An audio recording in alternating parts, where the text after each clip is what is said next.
Hello everyone, so welcome to our channel. अभी तक हमने 3 क्लास कंप्लीट कर लिए हैं अर्थमेटिक प्रोग्रेशन के, जिसमें कि मैंने आपको फर्स्ट क्लास में इंट्रोडक्शन पार्ट करवाया था, सेकंड क्लास में एक्सरसाइज 1.1 करवाई थी और थर्ड क्लास में मैंने इंट्रोडक्शन पार्ट करवाया था nth term of an AP का। आज हम एनसीईआरटी के एग्जाम्पल्स करने वाले हैं nth term of an AP पे। तो अगर आपने वो वीडियोज़ अभी तक नहीं देखे हैं तो लिंक्स डिस्क्रिप्शन बॉक्स में, आप उनको ज़रूर देखें, उसके बाद इस वीडियो को देखें। तो चलिए शुरू करते हैं अपना पहला क्वेश्चन। पहला क्वेश्चन बोल रहा है, बहुत ही सिंपल क्वेश्चन है। आज की क्लास का मोटिव ये रहेगा कॉन्सेप्ट बिल्डिंग, ठीक है। एक फॉर्मूला है हमारे पास an is equals to a plus n minus 1d। उस फॉर्मूले को हम पूरा एक्सप्लोर करेंगे वेरियस टाइप से, ठीक है। तो जैसे मेरा हमेशा मोटिव रहता है, मेरा मोटिव आज भी आंसर निकालना नहीं रहेगा। मैं आपको इन डेप्थ कोशिश करूँगा कि कॉन्सेप्ट को डेवलप कर पाऊँ आपके लिए, ठीक है। तो बने रहिए हमारे साथ, वीडियो को एंड तक ज़रूर देखिएगा। तो पहला क्वेश्चन देखते हैं, बहुत ही सिंपल क्वेश्चन है। Find the 10th term of an AP.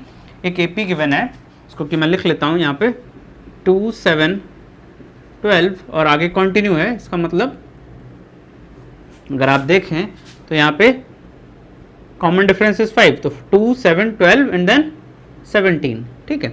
ऐसे ये एपी चलती जाएगी।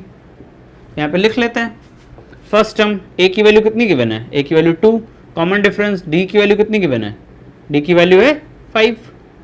कैसे निकाली, simple, d is equals to क्या होता है, a2 माइनस a1, 7 माइनस 2 5, ठीक बेटा। अच्छा, अब पूछ रहा है 10th टर्म निकालो इस एपी का। तो हमारे पास फॉर्मूला है, हम कोई भी टर्म निकाल सकते हैं उस फॉर्मूले से। 10th बोलो, 12th बोलो, 15th बोलो, कोई भी टर्म बोलो, हम निकाल सकते हैं। हमारे पास फॉर्मूला क्या है, an is equals to a plus n minus 1 of d। ये फॉर्मूला हम यूज करते हैं जहाँ पे an क्या है, an कोई भी टर्म है, nth term, nth means 10th, 15th, 20th, कोई भी टर्म जो आप बोलो हमें वो हम निकाल देंगे। तो हमें कौन सा चाहिए, 10th टर्म चाहिए। तो n की वैल्यू कितनी होने वाली है, 10 होने वाली। सिंपल क्वेश्चन, a की वैल्यू इज 10, a 10 हमें निकालना है। a हमें पता है, a की वैल्यू 2 गिवन है, n माइनस 1, n की वैल्यू हमने कितनी ले ली 10 माइनस 1, d की वैल्यू इज 5। a10 का आंसर कितना आ जाएगा, this will be 47। It was a very simple question. nth term जब भी पूछा जाए बस n की वैल्यू पता होनी चाहिए। 20th टर्म चाहिए, 15th टर्म चाहिए, कोई भी टर्म चाहिए, just put the value of n। We must know 2 things, 2 चीज़ें हमें पता है। हम कोई भी एपी लिख सकते हैं अगर हमें 2 चीज़ें पता है, a और d। a और d पता है, हम कोई भी टर्म निकाल सकते हैं, बहुत ही आसान। तो अब बढ़ते हैं दूसरे क्वेश्चन की तरफ। ये क्वेश्चन क्या बोल रहा है, which term of the AP 21, 18, 15 is minus 81। पहले क्वेश्चन समझो, कॉन्सेप्ट बिल्ड करो। बोल रहा है which term of the AP, पहले एपी लिख लेते हैं, 21, 18, 15 एंड सो ऑन, ठीक। सबसे पहले ए हमें पता होना चाहिए, ए की वैल्यू है 21। अब डी की वैल्यू देखो, डी क्या होता है, a2 minus a1, 18 minus 21, it means D की वैल्यू कितनी है, -3। इट मीन्स ये डिक्रीजिंग एपी है। और यहाँ पे क्या हो रहा है, नेक्स्ट टर्म में -3 का एडिशन हो रहा है। देखो 21, 18, 15 कम होता जा रहा है, -3 ऐड करते जा रहे हैं। पूछ रहा है क्या इस एपी में जब हम इसको आगे कंटिन्यू करेंगे तो -81 आएगा। -81 क्यों आएगा, क्योंकि क्वेश्चन में गिवन है which term of the AP is -81। पूछ रहे हैं जैसे ये 21 जो है ये फर्स्ट टर्म है, ये सेकंड टर्म है, ये थर्ड टर्म है। तो वो पूछ रहे हैं कि जब हम इसको कंटिन्यू लिखेंगे तो -81 आएगा। क्यों, क्योंकि 15 है, फिर 12 होगा, फिर 9 होगा, फिर 6 होगा, फिर आगे कंटिन्यू होता जाएगा तो नेगेटिव में चला जाएगा क्योंकि -3 ऐड हो रहा है बार बार। तो ये पूछ रहे हैं जैसे ये फर्स्ट टर्म है, ये सेकंड टर्म है, ये थर्ड टर्म है, ये -81 कौन सा टर्म होगा, कि 20th टर्म होगा, कि 25th टर्म होगा, कि 30th टर्म होगा, कौन सा टर्म होगा। तो हम मान लेते हैं कि ये nth टर्म होगा। और हमें an का फॉर्मूला पता है, an के मैंने आपको यूजेस बताए थे पिछली क्लास में, तो इंट्रो वीडियो जरूर देखना, ठीक है। तो मान लो कि ये कोई nth टर्म होगा, हमें नहीं पता कौन सा टर्म होगा, तो हम मान लेते हैं कि ये nth टर्म है। कौन सा टर्म है, nth टर्म है। तो nth टर्म का हमें फॉर्मूला पता है, हमें nth टर्म का फॉर्मूला। अब यहाँ पे देखो, यहाँ पे हमें n की वैल्यू नहीं पता, ये क्वेश्चन पिछले क्वेश्चन से ऑपोजिट है। वहाँ पे हमें पता था कि 10th की वैल्यू निकालो, ये क्वेश्चन उल्टा कैसे, कॉन्सेप्ट समझो। वो क्वेश्चन बोलता था कि आप A10 10th टर्म की वैल्यू फाइंड आउट करो। ये क्वेश्चन कह रहा है कि आपको nth टर्म की वैल्यू पता है, आपको पता है कि -81 इज द वैल्यू, पता करो -81 कौन से टर्म की वैल्यू, 5th की है, 8th की है, 10th की है। तो ये n की वैल्यू पूछ रहा है, वहां पे n की वैल्यू दे दिया था ऑलरेडी और पूछ रहा था कि nth टर्म की वैल्यू क्या है, आंसर बताओ कि 10th की वैल्यू क्या है। यहाँ पे पूछ रहा है 81 -81 है, ये है कौन सा टर्म, ये बताओ। तो बस इतना सा फर्क है इन दोनों क्वेश्चनों में, बट हमारा करने का तरीका क्या रहेगा, सेम रहेगा। क्यों? क्योंकि nth टर्म हमें पता करना है, तो हम यहाँ पे an लिखेंगे। अब वहाँ पे क्या था, हमें n की वैल्यू पता थी, वैल्यू निकाल रहे थे, यहाँ n निकालना है, वैल्यू पता है, ठीक, सिंपल। तो an is equals to a plus n minus 1 into d. an क्या है -81, an इज -81, a की वैल्यू 21 प्लस n माइनस 1 और d की वैल्यू कितनी है बेटा, -3। तो लिख लेते हैं 21 प्लस ये कितना हो जाएगा, यहाँ पे हो जाएगा -3n प्लस 3। सिंपल क्वेश्चन, बिल्कुल आराम से करना है, कोई जल्दीबाजी नहीं करनी। अब देखो इसको इधर ही सॉल्व कर लो, ये हो जाएगा आपको 21 माइनस 3n प्लस 3, ठीक। तो ये हो जाएगा -81, हो जाएगा 24 माइनस 3n। मैं एक एक स्टेप कर रहा हूँ, ठीक है।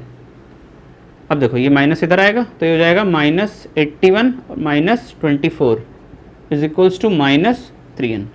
तो ये हो जाएगा -105 equals -3n, minus minus cancel. n की वैल्यू कितनी आ गई बेटा, n की वैल्यू आ गई 105/3, means n is how much, 3 3 9 and 3 5 15।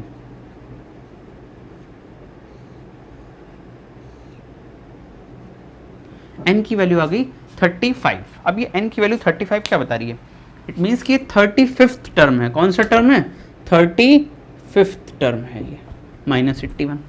इतना सा क्वेश्चन था। अब आप हमेशा एक चीज़ याद रखना, इन क्वेश्चंस को करते वक्त जब आपको n की वैल्यू निकालनी है, तो अगर n की वैल्यू फ्रैक्शन में आए, ठीक है, लाइक n की वैल्यू है 35/2 आ रही है, ठीक, या फिर n की वैल्यू डेसिमल में आए, लाइक 35.6 आ रही है, ठीक, या फिर n की वैल्यू 0 आ जाए, ठीक है, ये कोई भी अगर केस आपको मिल रहा है, इसका मतलब ये है कि वो टर्म एग्जिस्ट नहीं कर रहा, क्योंकि n क्या है, फर्स्ट टर्म हो सकता है, सेकंड टर्म हो सकता है, थर्ड टर्म हो सकता है, फोर्थ टर्म हो सकता है। n की वैल्यू हमेशा एक पॉजिटिव नेचुरल नंबर हो सकती है।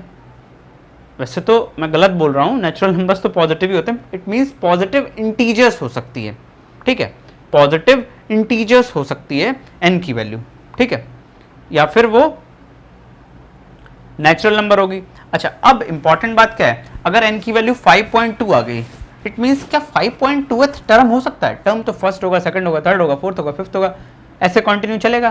पॉजिटिव इंटीजर वैल्यू चाहिए हमें, n की वैल्यू पॉजिटिव इंटीजर चाहिए, ना वो जीरो चाहिए, ना वो नेगेटिव में चाहिए, नेगेटिव भी नहीं हो सकती, डेसिमल में भी नहीं हो सकती, फ्रैक्शन में भी नहीं हो सकती। आई होप आपको ये कॉन्सेप्ट समझ में आ रहा होगा। अब देखो क्वेश्चन का सेकंड पार्ट क्या बोल रहा है, also is any term zero give reasons, बोल रहा है also is any term zero give reasons. इस क्वेश्चन को करने के लिए, इस पार्ट को करने के लिए हम क्या करेंगे, बोल रहा है also is any term zero give reasons. अच्छा, अब इसी क्वेश्चन में उसने बोल दिया कि जब आप इस एपी को लिख रहे हो तो क्या कोई टर्म जीरो भी मिलेगा बीच में, क्योंकि जब आप इस एपी को लिखोगे 21, 18, 15, 12, 9 ऐसे लिखते जाओगे तो क्या बीच में कोई टर्म जीरो मिलेगा। जैसा क्वेश्चन ये था वैसा ही तो ये भी है। पहली बार में क्या पूछ रहा था कि -80, उसने कंफर्म करा दिया, उसने क्या बोल दिया कि -81 तो मिलेगा ही मिलेगा जब इस एपी को आप लिखोगे। Which term of the AP is -, बोला कि -81 तो मिलेगा, ये मिलेगा। पूछ दिया कि -81 कौन से नंबर पे मिलेगा, 35th नंबर पे मिल गया -81। अब क्या पूछ रहा है, क्या कोई टर्म जीरो भी मिलेगा, पूछ रहा है, उसको पता नहीं है, पूछ रहा है क्या कोई टर्म जीरो भी मिलेगा। तो हम यहाँ पे n की वैल्यू निकालेंगे। अगर n की वैल्यू पॉजिटिव इंटीजर आ गई, अगर n की वैल्यू पॉजिटिव इंटीजर आ गई, इट मीन्स क्या कि जीरो एग्जिस्ट करेगा। अब देखो कैसे?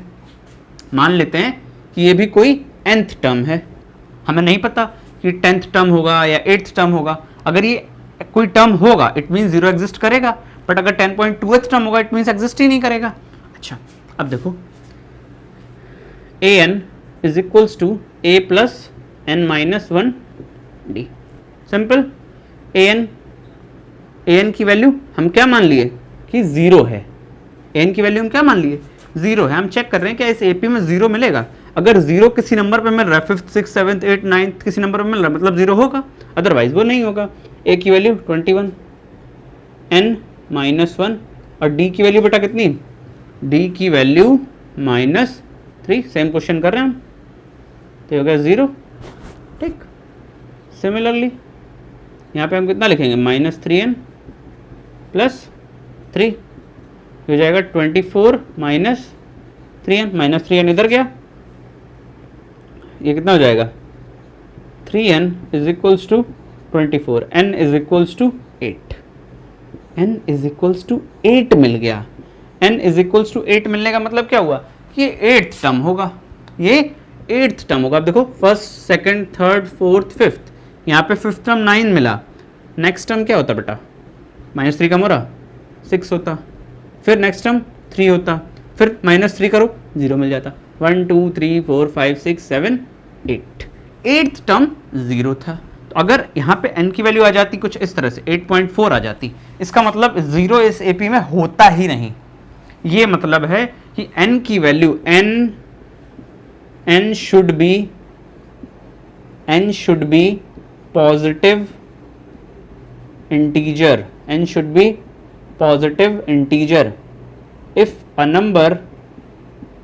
number exists in AP। अगर कोई नंबर AP में है और हमें पता लगाना है वो कौन से नंबर पे है, 5th पे है, 6th पे है, 7th पे, 8th पे है, तो n की वैल्यू हमेशा एक पॉजिटिव इंटीजर ही मिलनी चाहिए। ठीक है, नोट कर लो इसको।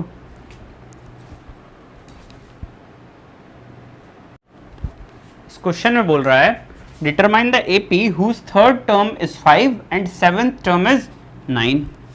बहुत ही आसान क्वेश्चंस हैं। आप यकीन मानिए अगर आपने कॉन्सेप्ट डेवलप कर लिया एक बार, आपको फीलिंग आ गई कि भाई ये टर्म है, इसका ये मतलब है, ऐसे कॉन्सेप्ट लगाना है, तो चुटकियों में कर दोगे आप क्वेश्चन। ठीक है, रटना नहीं है। Determine the AP whose third term is 5, बोल दिया कि थर्ड टर्म है 5, थर्ड टर्म मीन्स A3 की वैल्यू कितनी दे दी 5 और 7th टर्म की वैल्यू कितनी दे दी 9। अब आप डायरेक्ट लिखना सीखो इसको आप डायरेक्ट कैसे लिखोगे, जैसे मैंने आपको सिखाया कि an की वैल्यू होती है a plus n minus 1 into D. ठीक, तो A3 रखना है, a n की जगह 3, तो ये कितना हो जाएगा 3 minus 1 2 into d. A3 is equals to a plus 2d। ठीक, तो आप ऐसे निकालोगे। सिमिलरली A7 दिया है तो आप क्या करोगे, A7 is equals to a plus n की वैल्यू कितनी डालोगे 7, 7 माइनस 1 इज 6। इस फॉर्मूले में वैल्यू नहीं डालनी है, आपको सीधे ये देखना है, जो भी नंबर दिया जाए आपको बोला जाए कि 5th टर्म निकालो। 5th टर्म आंसर क्या होगा a plus 4d। 5th term है तो 4d होगा। आपको बोला जाए 10th टर्म निकालो a प्लस 9d, सीधे, क्योंकि n माइनस 1 होता है ना यहाँ पे। आपको बोला जाए 20th टर्म निकालो a प्लस 19d। आपको बोला जाए 100th टर्म निकालो a प्लस 99d। डायरेक्ट लिखो, ये सब करने की जरूरत नहीं। थर्ड टर्म बोला आप सीधे लिखो a प्लस 2d। ठीक है, इतनी बात समझ में आ रही। अब देखो, अब ये क्वेश्चन क्या कह रहा है, ये क्वेश्चन कह रहा है आपसे A3 और A7 की वैल्यू उसने दे दी। किसकी वैल्यू दे दी, थर्ड टर्म। तो आप क्या लिखोगे A3 इज इक्वल्स टू 5 और A7 इज इक्वल्स टू 9। तो इसको इक्वेशन के फॉर्म में कैसे लिखोगे, इसको लिखोगे आप A3 को लिखोगे a प्लस 2d बराबर 5 और a plus 6d is equals to 9। अब देखो AP बनानी है, AP बनाने के लिए क्या चाहिए, AP बनाने के लिए हमें चाहिए a एंड d। आप हमें फर्स्ट टर्म दे दो, कॉमन डिफरेंस दे दो, हम हर AP बना सकते हैं। ठीक है, तो छोटे क्लास में आपने पढ़ रखा होगा। ये कैसी इक्वेशन है, 2 वेरिएबल्स हैं इसमें, 2 वेरिएबल्स, कितने हमें इक्वेशंस चाहिए इसको सॉल्व करने के लिए, 2 इक्वेशंस चाहिए। तो हम इसको एलिमिनेशन मेथड से सॉल्व कर देंगे। एलिमिनेशन मेथड में हम क्या करते हैं बेटा, एलिमिनेशन मेथड में हम एक वेरिएबल को एलिमिनेट करते हैं। यहाँ पे भी है, यहाँ पे भी है, माइनस कर दो तो वैल्यू कितनी मिल जाएगी इस इक्वेशन को, जब आप माइनस करोगे तो a खत्म हो जाएगा। 2d minus 6d minus 4d is equals to 5 minus 9 minus 4। तो d की वैल्यू कितनी मिल गई बेटा, माइनस माइनस कैंसिल, d की वैल्यू मिल गई 4/4 1, d की वैल्यू मिल गई 1। अब इस d की वैल्यू को आप क्या करो, पुट कर दो इस इक्वेशन में, किसी में भी पुट कर दो। तो आप जब d की वैल्यू पुट करोगे तो ये आंसर कितना मिलेगा आपको, a प्लस d की वैल्यू, मानो ये इक्वेशन नंबर 1 है और ये इक्वेशन नंबर 2 है। तो पुटिंग, यहाँ पे मैं लिख देता हूँ, putting d in equation 1, d को इक्वेशन 1 में रखो तो देखो a प्लस 2, d की वैल्यू 1 इज इक्वल्स टू 5। तो a प्लस 2 बराबर 5, a बराबर 3। अब देखो बेटा, आपको a भी मिल गया, आपको d भी मिल गया। अब आप कोई भी AP बना सकते हो। तो a की वैल्यू कितनी, a की वैल्यू 3, d की वैल्यू 1, AP बनाओ 3, नेक्स्ट टर्म में 1 ऐड करो 4, फिर 1 ऐड करो 5 6 7। सिंपल क्वेश्चन, दम ही नहीं है क्वेश्चन में, कॉन्सेप्ट बस डेवलप करो। थर्ड टर्म दिया है, फटाक से a प्लस 2d लिख दो। सेवेंथ टर्म दिया, फटाक से a प्लस 6d लिख दो। ठीक है, अब देखो इसको नोट कर लो, अगला क्वेश्चन करते हैं हम। अब इस क्वेश्चन में देखो, बोल रहा है check whether 301 is a term of the list of number 5, 11, 17 and 23। पहले तो उसने बोल दिया कि आप ये चेक करो कि ये जो लिस्ट ऑफ नंबर्स गिवन है, इस लिस्ट ऑफ नंबर को जब हम कंटिन्यू करेंगे 5, 11, 17, 23 आगे कंटिन्यू होगी ना, कुछ ऐड होता जा रहा है ना, तो क्या 301 बीच में आएगा, पहली चीज। दूसरी इंपॉर्टेंट चीज क्या है, उसने यहाँ पे ये नहीं बोला है, उसने ये नहीं बोला है कहीं पे भी कि एपी है, नहीं बोला, उसने बोला लिस्ट ऑफ नंबर्स। तो पहले हम क्या चेक करेंगे, क्या ये लिस्ट ऑफ नंबर्स एक एपी फॉर्म कर रहा है या नहीं। देखो कैसे चेक करेंगे, 5, 11, 17 एंड 23। 5, 11 कितना ऐड हो रहा है, प्लस 6, 11 प्लस 6 17, फिर plus 6, it means common difference is same, so this list is an AP। ये हम चेक कर लिए। अगर हमें दिखाना है कैसे, तो हम कैसे दिखाएंगे, A2 minus A1, A2 minus A1, 11 minus 5 6 है, A3 minus A2, A3 minus A2, 17 minus 11 6 है, 2 दिखा दिए बस, it means it's an AP, it is an AP। अब उसने बोला इस AP में चेक करो क्या 301 आएगा। तो अभी मैंने आपको बताया कि कभी भी आपको बोला जाए कि ये नंबर इस AP में आएगा कि नहीं आएगा, तो चेक करने का तरीका क्या है, चेक करने का तरीका ये है कि उस नंबर को nth टर्म मान लो कि ये कोई nth टर्म है। nth टर्म का मतलब समझो, बार बार मैं इस चीज़ पे एम्फेसाइज कर रहा हूँ कि nth टर्म समझ के कंफ्यूज नहीं होना। nth टर्म मान लो कोई 20th टर्म है, मान लो कोई 25th टर्म है, कोई 50th टर्म है, मानो 301। इस जैसे ये फर्स्ट टर्म है, सेकंड टर्म है, थर्ड टर्म है, फोर्थ टर्म है, वैसे ही आगे चल के 6 ऐड हो रहा है, तो 301 कहीं आना चाहिए। आएगा या नहीं आएगा ये तो टाइम बताएगा इस क्वेश्चन को सॉल्व करने के बाद। तो मान लो कि वो 301 कहीं आएगा, तो मानो कि वो nth टर्म है, कोई 50th टर्म है मान लो, ठीक है। तो पहले हम उसकी वैल्यू निकालते हैं कि क्या वो 301 है ये आएगा उसमें, कब आएगा, आएगा तब जब हम उसको nth टर्म मानेंगे। और n की वैल्यू क्या आ जाए, n की वैल्यू आ जाए पॉजिटिव इंटीजर। पॉजिटिव इंटीजर कौन से होते हैं, 1 2 3 4 5 6 7 8। n की वैल्यू कुछ इस तरह से आ जाए। क्यों भाई, n की वैल्यू यही क्यों होनी चाहिए, n की वैल्यू ये इसलिए होनी चाहिए क्योंकि आपको बताना है कि ये कौन सा टर्म है। अगर वो आ रहा है तो वो कोई टर्म होगा ना, टर्म होने का मतलब क्या है कि वो कोई 5th टर्म होगा, 6th टर्म होगा, कोई सा टर्म होगा, उसका कोई नंबर होगा कि इस नंबर का टर्म है। जैसे ये फर्स्ट नंबर का टर्म है, ये सेकंड नंबर का टर्म है, ये थर्ड, अगर वो आ रहा है तो किसी पर्टिकुलर नंबर पे आ रहा होगा। तो अगर n की वैल्यू आ रही है पॉजिटिव इंटीजर, इट मीन्स तो वो कहीं एग्जिस्ट कर रहा है। बट n की वैल्यू अगर पॉइंट में आ रही है, फ्रैक्शन में आ रही है, तो फ्रैक्शन में थोड़ी ना नंबर हो सकता है।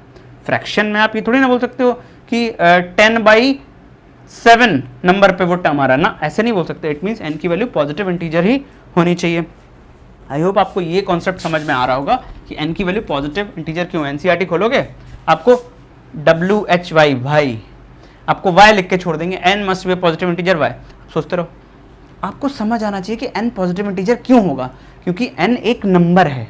n कौन सा नंबर है, वो किसी पोजीशन पे है, 5th पे है, 6th पे है, 7th पे, 8th पे है। ऐसा नहीं कि n 5.2th नंबर है ना, ऐसे नहीं है। अच्छा अब देखो, मान लो कि इस AP में 5, 11, 17 और 23 में 5, 11, 17 और 23 में ये जो नंबर आ रहा है 301, ये किसी nth पोजीशन पे आ रहा है। ठीक है, लिख लिया a n बराबर a plus n minus 1 into d, simple. तो a n को हमने क्या माना, 301 मान लिया, a की वैल्यू 5 ले ली, n की वैल्यू हमें पता नहीं है, हम कैलकुलेट कर रहे हैं, और d की वैल्यू कितनी है 6। तो 301 is equals to 5 plus 6n minus 6, 5 minus 6 minus 1, तो ये कितना हो जाएगा बेटा, -1 प्लस 6n, -1 इधर गया, 302 इज इक्वल्स टू 6n। तो n की वैल्यू कितनी आ गई, 302 divided by 6 which is equal to what, 2 1 जा 2, 2 5 जा 10, अगेन 1 बाई 3। आप देखो खेल, n की वैल्यू आ गई, n की वैल्यू आ गई 151 बाई 3। क्या ये आगे डिवाइड होगा, क्या ये आगे डिवाइड होगा, n की वैल्यू कितनी आएगी, 3 5 जा 15, 50.3 समथिंग आएगी, 50.3 समथिंग आएगी। तो क्या आप ये बोल सकते हो कि भाई ये AP है 5, 11 ये 1.2th टर्म है, ये 1.3th टर्म है ना भाई, ये first, second, third, fourth, fifth, six, seventh, 8 ऐसे होता है, डेसिमल में कभी टर्म नहीं होता। आपको समझ में आ रही है ना। It means 301 is not a part of this list. इस लिस्ट का पार्ट 301 नहीं है। Please note this down.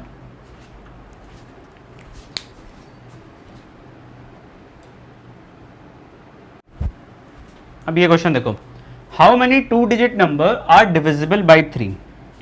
इस क्वेश्चन को अगर आप देखोगे, आपके एग्जाम में आ जाए, तो पहले तो आप समझ नहीं पाओगे कि ये AP का क्वेश्चन है भी या नहीं। कोई AP नहीं दिख रही, कोई कुछ नहीं दिख रहा, अलग सा क्वेश्चन दिख रहा है, A की बात नहीं हो रही, D की बात नहीं हो रही, कोई बात नहीं हो रही, ठीक।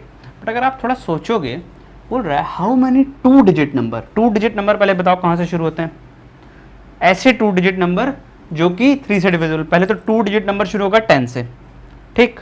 क्या 10 3 से डिविजिबल है, नहीं। क्या 11 है, नहीं। क्या 12 है, हाँ जी है।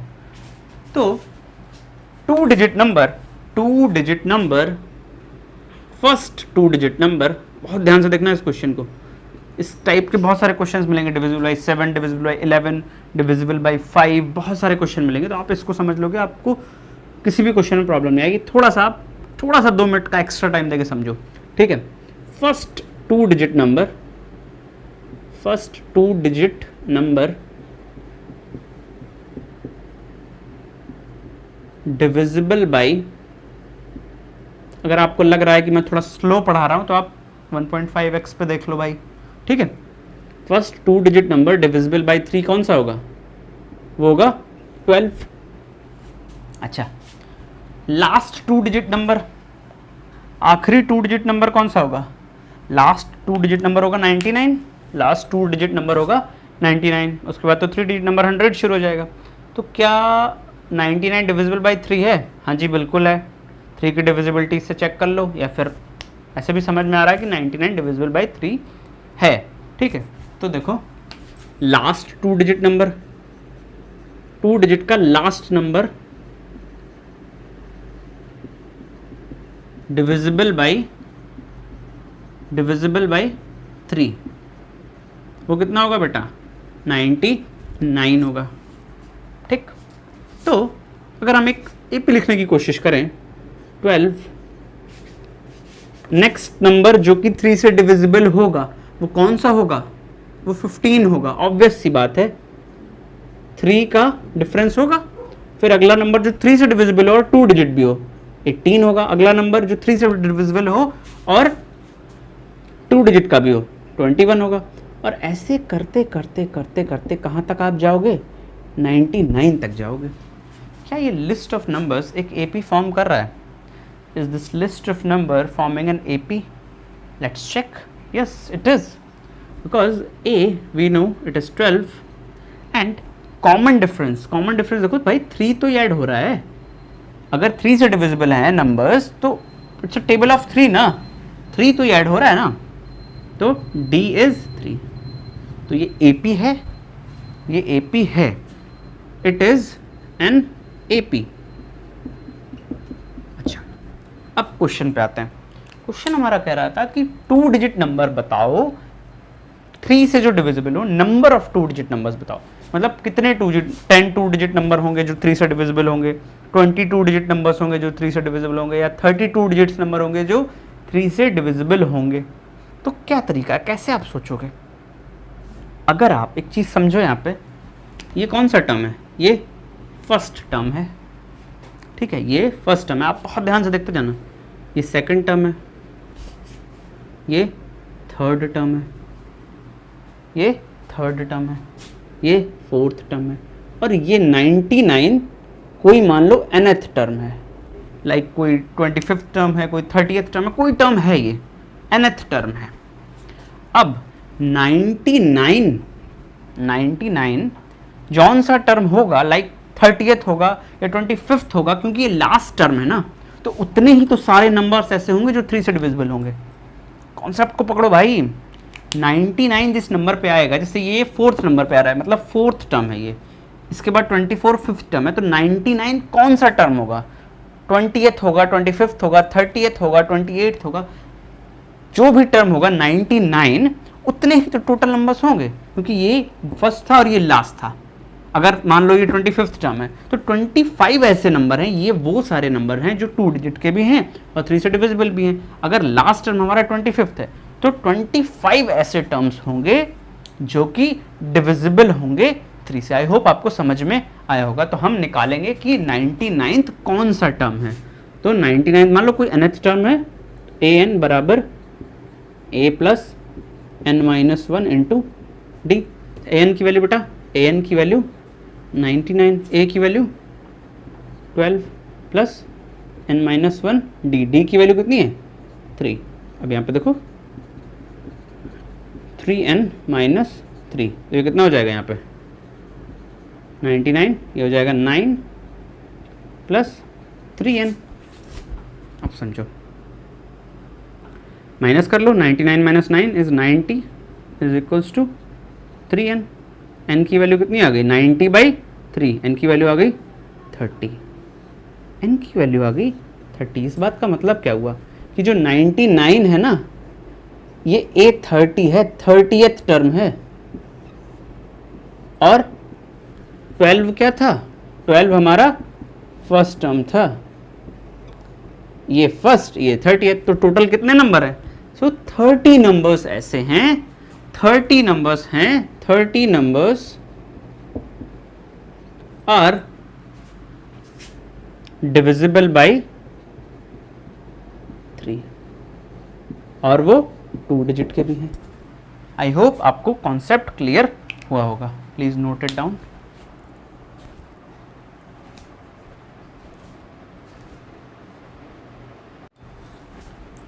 अब इस क्वेश्चन को देखते हैं। बोल रहा है find the 11th term from the last term of the AP 10 7 4 up to कहाँ तक दिया है? -62। अब देखो, इस क्वेश्चन को करने के 2-3 तरीके हैं, ठीक है। एक फार्मूला भी है इसको करने का, ठीक है, n-m+1 करके एक फार्मूला भी है, एक और तरीका भी है, ठीक है। तो 2-3 तरीके हैं। मैं आपको सारे तरीके बता के कंफ्यूज नहीं करना चाहता हूँ, ठीक। आप एक तरीका सीखो, बेस्ट तरीका सीखो, और उस तरीके को अप्लाई करके कोई भी क्वेश्चन बना लो, ठीक। आप एक तरीका सीखो, क्योंकि इस टाइप के क्वेश्चंस आते ही आते हैं एग्जाम में, जनरली पूछ लिया जाता है कि find the 11th term from the last. अब इस क्वेश्चन का मतलब क्या है, पहले आप ये समझो, तरीका बाद में देखो। पहले आप इस क्वेश्चन का मतलब लो। एक एपी गिवन है आपको, एक AP दिया हुआ है 10 7 4 कहाँ तक -62 तक दिया है। ये क्वेश्चन क्या बोल रहा है, A की वैल्यू कितनी, A की वैल्यू है 10, A की वैल्यू है 10 और D की वैल्यू है कितनी बेटा 7 - 10, A2 - A1 7 - 10, 7 - 10 इज -3। इतना क्लियर होता है, इतना समझ आता है, ठीक है। अब बोल रहा है फाइंड द 11th टर्म। कौन सा टर्म निकालना है हमें, कौन सा टर्म निकालना है बेटा, हमें टर्म निकालना है 11th। A11 हमें चाहिए, हमें A11 चाहिए, बट उसने क्या बोल दिया from the last term, from the last term. मैं आपको एक छोटी सी AP लिख के दिखाता हूँ और फिर आपको लास्ट टर्म से कुछ वैल्यू फाइंड आउट करवाता हूँ, तब आपको ज़्यादा समझ में आएगा। मैं एक AP लिख रहा हूँ यहाँ पे, इस क्वेश्चन को अभी 30 सेकंड्स के लिए भूल जाओ। मैं एक AP लिख रहा हूँ यहाँ पे 3 6 9 12 15 18 एंड 21, ठीक।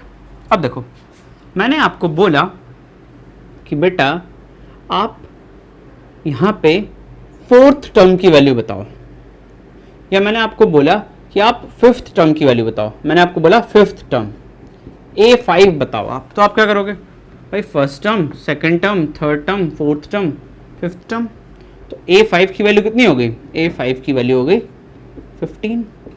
बट अगर मैंने आपको बोला find the 5th term from the last, find the 5th term from the last, इसका मतलब क्या हो गया, आप यहां से गिनना शुरू करोगे। लास्ट कहाँ है, लास्ट ये है, आप यहां से गिनना शुरू करोगे और यहां से आपको 5th टर्म बताना। तो अब 5th टर्म बदल गया, जब मैंने बोला फाइंड द 5th टर्म तो 5th टर्म आया 15, बट जब मैंने बोला find the 5th term from the last तो अब 5th टर्म बदल गया। अब फर्स्ट टर्म ये नहीं रहा, फर्स्ट टर्म ये हो गया। अब यहां से लास्ट से 5th देखना है, तो लास्ट से 5th कैसे देखोगे, ये हो गया first, second, third, fourth and 5th, last से 5th। तो फ्रॉम लास्ट A5 की वैल्यू कितनी आ गई बेटा, 1 2 3 4 एंड 5, A5 की वैल्यू आ गई 9। ये मतलब होता है from the last term. It means अगर फ्रॉम द लास्ट टर्म लिख दिया तो क्वेश्चन वैसा नहीं रह जाएगा जैसा एक नॉर्मल क्वेश्चन था, क्वेश्चन बदल जाएगा। अब इसको अप्रोच कैसे करना है, इस क्वेश्चन को अप्रोच कैसे करना है, अब देखो आपको बस एक छोटी सी मैं ट्रिक बता देता हूँ इस क्वेश्चन को सॉल्व करने की, और आपको कभी भी कंफ्यूजन नहीं होगी, कोई n-m वाला कोई फॉर्मूला याद नहीं करना होगा, कुछ नहीं करना होगा, ठीक है। फॉर्मूले जितने कम से कम हो सके उतने याद कीजिए, मैथ्स में कॉन्सेप्ट पे काम कीजिए अपने। अच्छा अब देखो यहाँ पे D की वैल्यू है -3, यहाँ पे D की वैल्यू है -3। अब होगा क्या, एक AP लिख रहा हूँ फिर से 2 4 6 8 एंड 10, 2 4 6 एंड 10, यहाँ पे A की वैल्यू 2 और D की वैल्यू भी 2, D की वैल्यू भी 2। अगर यहाँ से चलें, बट अगर यहाँ से चलें, अगर हम यहाँ से चलें, अगर हम इसको फर्स्ट टर्म मानेंगे और इसको सेकंड टर्म मानेंगे तो A2 - A1 करने पे हमें मिलेगा बेटा 4 - 2 is equals to 2। A2 - A1 करने पे हमें मिलेगा 2। D की वैल्यू है ये क्या है, D की वैल्यू है A2 - A1 होती है। बट अगर हम यहाँ से चलेंगे, जब हम यहाँ से चलेंगे लास्ट टर्म से चलेंगे तो हम किसको A1 मानेंगे, पहला टर्म हो जाएगा मेरा ये और सेकंड टर्म हो जाएगा मेरा ये। अगर हम यहाँ से चलेंगे तो D की वैल्यू अब 2 नहीं रह जाएगी। D की वैल्यू क्या हो जाएगी, D की वैल्यू हमेशा क्या होती है, A2 - A1, A2 - A1। तो A2 क्या है मेरा, A2 है 8 और A1 क्या है 10। तो अब D की वैल्यू क्या हो गई, D की वैल्यू क्या हो गई -2। बस आपको ये कॉन्सेप्ट समझना है, D की वैल्यू हो जाएगी -2। इट मीन्स कि जब आप from the last term question को अप्रोच करेंगे तो जो फ्रॉम द फर्स्ट टर्म में D की वैल्यू आ रही है, साइन चेंज कर दो। अगर D की वैल्यू पहले नेगेटिव आ रही थी तो अब पॉजिटिव आ जाएगी, पहले पॉजिटिव आ रही थी तो अब नेगेटिव आ जाएगी, ठीक है। बस आपको ये चीज़ याद रखनी है। अब इस क्वेश्चन को करना आपके लिए चुटकियों का खेल है। आपको क्या करना है, यहाँ से -62 से 11th टर्म फाइंड आउट करना है। अब देखो आप क्या करोगे, इस -62 को मान लो, इस -62 को मान लोगे आप कौन सा टर्म, फर्स्ट टर्म मान लोगे, और लास्ट टर्म किसको मानोगे, लास्ट टर्म किसको मानोगे, 10 को मानोगे, तो AP कुछ ऐसे दिखेगी, देखो 10 7 माइनस 62, तो ये कौन सा टर्म हो गया, A1 हो गया, ये A1 हो गया, ठीक, और ये AN हो जाएगा, AN या फिर लास्ट टर्म, nth टर्म, ठीक है, लास्ट टर्म हो जाएगा ये। अच्छा, अगर ये AN है, अगर ये AN है तो ये क्या होगा, ये AN-1 होगा। n-1 कैसे, अरे भाई सीधी सी बात है, अगर आप लिख रहे हो इसको फर्स्ट तो ये लास्ट होगा, ये लास्ट होगा, मानो ये है, मानो n की वैल्यू है 20, तो ये 20th टर्म है, तो ये उससे एक कम होगा ना, ये 19th टर्म होगा, तो अगर ये AN है तो ये AN-1 होगा, ठीक है, इतनी चीज़ समझ में आती। तो ये हो गया फर्स्ट टर्म और ये हो गया हमारा लास्ट टर्म। तो हमें क्या चाहिए, हमें 11th टर्म चाहिए बेटा, हमें 11th टर्म चाहिए। 11th टर्म क्या होगा, A plus n-1 into D, हम क्या लिखेंगे, from last term, from last term A1 की वैल्यू कितनी हो जाएगी, A1 या फिर A1 बोलो या फिर A बोलो, फर्स्ट टर्म को हम A लिखते हैं, A1 या A, तो A की वैल्यू हो गई -62 और D की वैल्यू कितनी हो जाएगी बेटा, अभी D की वैल्यू कितनी आ रही थी, -3 आ रही थी, तो अब D की वैल्यू कितनी हो जाएगी, +3, ठीक है, बस इतना करना है कि D की वैल्यू का साइन चेंज कर देना है और इसको फर्स्ट टर्म कंसिडर कर लेना है, बस क्वेश्चन सॉल्व। देखो A11 चाहिए हमें, तो A11 फर्स्ट टर्म क्या है मेरा, -62, क्योंकि यहाँ लास्ट टर्म से हम चल रहे हैं, -62 A प्लस n की वैल्यू कितनी 11 -1 D की वैल्यू कितनी 3, क्वेश्चन सॉल्व। A11 बराबर कितना हो जाएगा, -62, ये हो जाएगा 10 इंटू 3 30, A11 की वैल्यू कितनी आ गई, -32। कॉन्सेप्ट आई थिंक आपको समझ में आ गया होगा। आपको अगर बोला जाए कि फ्रॉम द लास्ट क्वेश्चन को सॉल्व करना है, from the last 10th term निकालना है, from the last 5th term निकालना है, तो आपको लास्ट वाले टर्म को A मानना है, क्योंकि आप AP हमारी यहाँ से शुरू होगी और ये टर्म हमारा लास्ट टर्म बन जाएगा। तो इस टर्म को फर्स्ट टर्म मान लो। पहली बार में जो D आ रहा था अगर वो नेगेटिव में आ रहा है तो इस केस में D को पॉजिटिव कर दो, अगर पॉजिटिव में आ रहा है तो नेगेटिव कर दो, that's it. Note this down.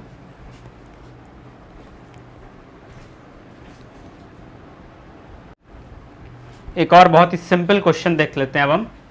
Some of ₹1000 is invested at 8% simple interest per year.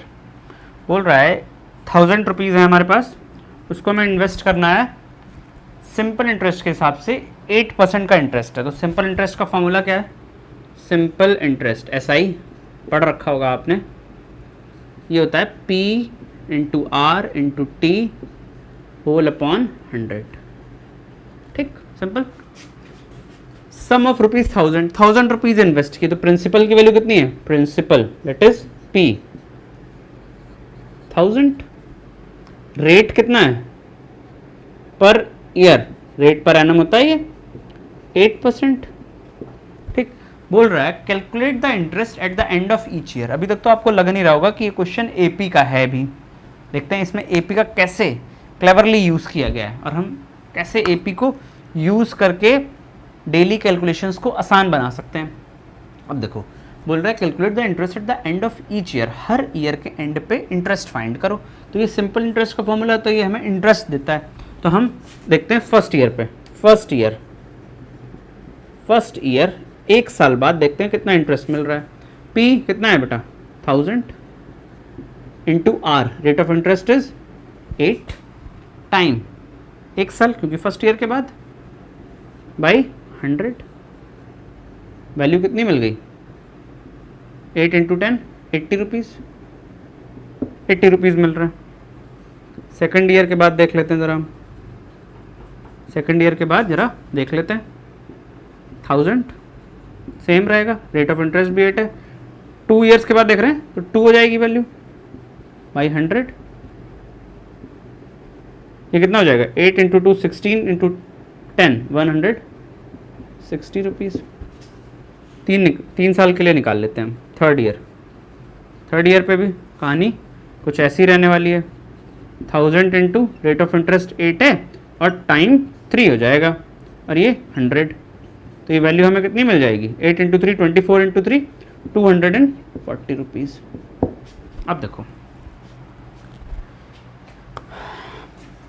उसने बोला हर साल के बाद इंटरेस्ट निकालो। हमने 3 साल का इंटरेस्ट निकाला। पहले साल में हमें 80 रुपये मिलेंगे, दूसरे साल में 160 रुपये और थर्ड ईयर में 240 रुपीज़ इंटरेस्ट मिलेगा। फिर उसने पूछा क्या ये जो इंटरेस्ट की वैल्यू आ रही है क्या ये एक एपी फॉर्म कर रही है। तो हमें एपी चेक करने के लिए सिर्फ 3 टर्म्स की ज़रूरत होती है। 3 टर्म्स अगर हम चेक कर लिए इट मीन्स कि वो एपी फॉर्म कर रहा है। अच्छा देखो कैसे, first term is 80 then 60 and then 240, sorry this is 160, a2 minus a1 कितना है 160 minus 80 is 80 और a3 minus a2 ये 240 है, a3 minus a 240 minus 160 is also 80। It means ये जो इंटरेस्ट की वैल्यूज आ रही हैं, they are forming an AP, वो एक एपी बना रहे हैं। अब देखो अगर फिर आगे उसने बोला इफ सो मीन्स अगर वो एपी बना रहे हैं find the interest at the end of 30 years. फिर उसने पूछ दिया अगर वो एपी बना रहे हैं तो इंटरेस्ट फाइंड करो 30 ईयर्स के बाद। अब हम ऐसा तो नहीं करते जाएंगे, 4th का निकालें, 5th का निकालें, 6th का निकालें, 7th का निकालें, 8th का, 9th का, फिर अप टू 30, तो ऐसा तो नहीं कर सकते। तो हम क्या करेंगे, आसान तरीका हमारे लिए क्या होगा, हमने देख लिया कि ये जो नंबर्स हैं ये एक एपी फॉर्म कर रहे हैं, ये जो नंबर्स हैं ये एक एपी फॉर्म कर रहे हैं। तो हम इस बात का यूज़ करेंगे, और 30 ईयर्स के बाद इंटरेस्ट फाइंड कर लेंगे। हमारी एपी क्या है 80, 160 एंड 240। To continue. अच्छा तो फर्स्ट टर्म क्या है, first term a is equal to 80, d की वैल्यू भी 80 और 30 ईयर्स के बाद पूछ रहा है। तो हमें किसकी वैल्यू चाहिए, ये फर्स्ट ईयर के बाद मतलब a1, सेकेंड ईयर के बाद मतलब a2, थर्ड ईयर के बाद मतलब a3, तो 30 ईयर्स के बाद मतलब a30, 30 ईयर्स के बाद मतलब बेटा a30। तो a30 की वैल्यू चाहिए, a30 is equals to a plus 30 minus 1 into d. Simple question. a की वैल्यू a1 या a की बात, फर्स्ट टर्म 30 माइनस 1 29, d की वैल्यू भी 80 है बेटा, देखो d की वैल्यू भी 80, 160 माइनस 80 इज 80। ओके तो ये हो गया कितना 29 इंटू 80। सॉल्व कर लेते हैं, कितनी वैल्यू आ जाएगी, ये आ जाएगी 16 plus 7 2320 plus 80, 2320 plus 80 will be 2400। 30 years के बाद जो इंटरेस्ट मिलेगा वो मिलेगा मुझे 2400 रुपीज़। ये हो गया हमारा क्वेश्चन सॉल्व। कॉन्सेप्ट आप पकड़ो, एपी को कैसे इस्तेमाल किया, आंसर पे फोकस ना करो, आंसर कैलकुलेशन इधर उधर हो सकती है, चेक कर लेना आप, पूरा सॉल्व है एकदम, जैसे मैं सॉल्व कर रहा हूँ ना उससे अच्छे से बुक में एकदम प्रिंटेड सॉल्व है, कोई प्रॉब्लम नहीं, कैलकुलेशन हो सकता है बट कॉन्सेप्ट पे आपको फोकस करना है। ठीक है, कॉन्सेप्ट क्या था कि आपको 1 ईयर 2 ईयर 3 ईयर का दे दिया, आपसे 30 ईयर्स का पूछ लिया, तो आपको पता है अगर वो एपी में है तो ये फर्स्ट ईयर का है तो ये A1 है, ये सेकंड ईयर का तो ये A2 है, तो A30 हमें निकालना है, A30 अगर हमें निकालना है A plus 30 minus 1D, A plus 29D, फटाक से आंसर 2400, नोट इट डाउन।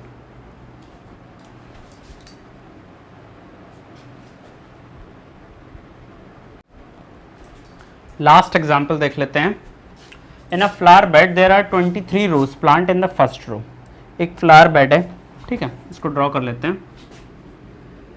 इस टाइप के क्वेश्चंस ना ड्रॉ करके ज़्यादा अच्छे से समझ में आते हैं बच्चों को। एक फ्लावर बेड है, ठीक, तो फ्लावर बेड है तो उसमें ढेर सारे फ्लावर्स होंगे। बोल रहा है 23 रोज प्लांट्स हैं इन द फर्स्ट रो। रोज कैसे आप डिफाइन करोगे,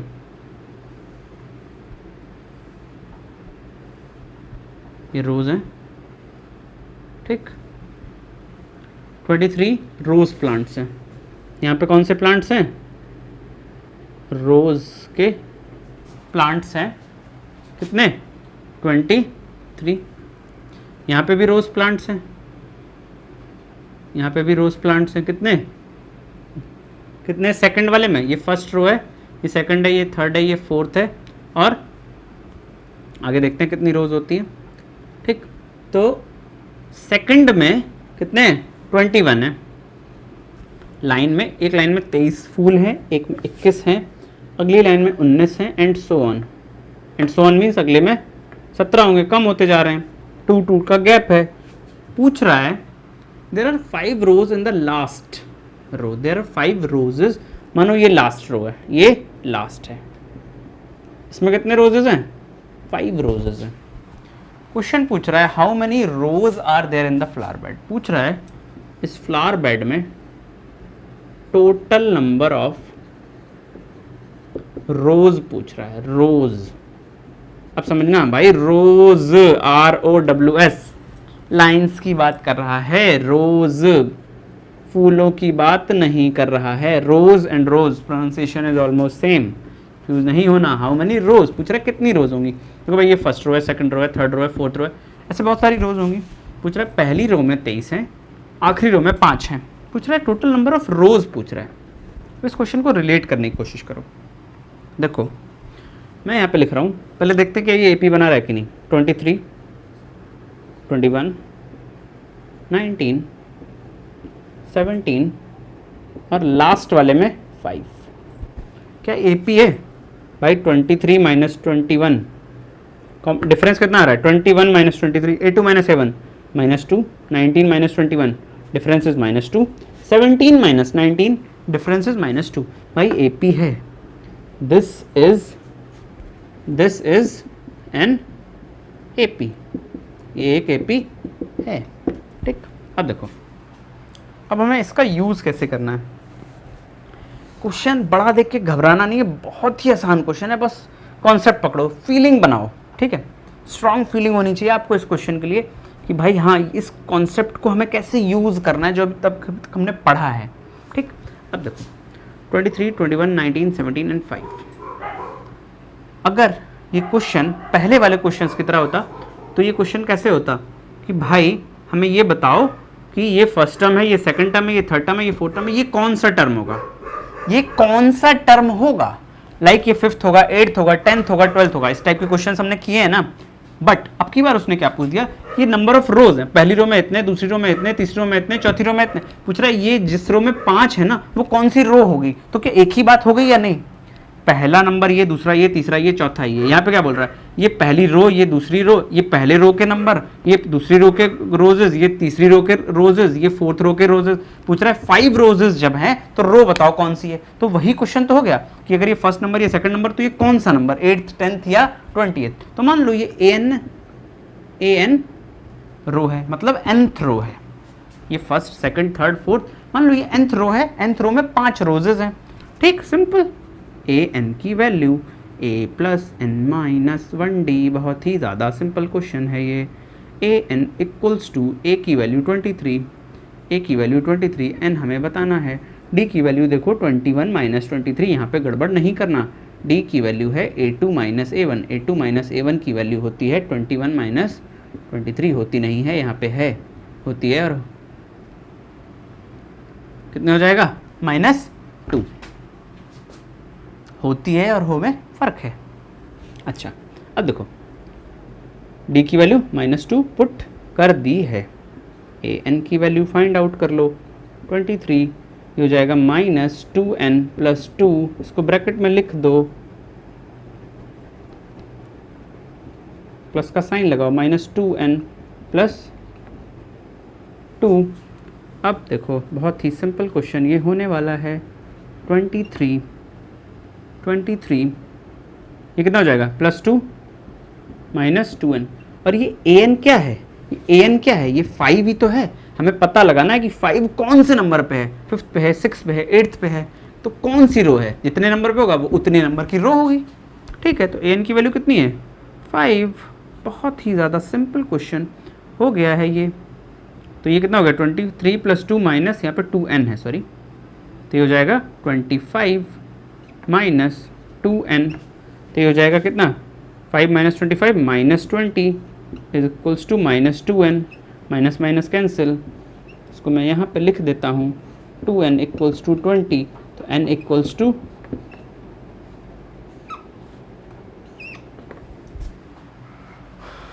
है आसान क्वेश्चन की नहीं, n इक्वल्स टू 10, मतलब ये 10th रो है, ये 10th रो है, इसमें कि 5 रोजेस हैं। फर्स्ट रो में 23 रोजेस थे, सेकंड रो में 21 थे, थर्ड में 19 थे, फोर्थ में 17 थे, 10th में 5 होंगे। दैट्स इट, खत्म।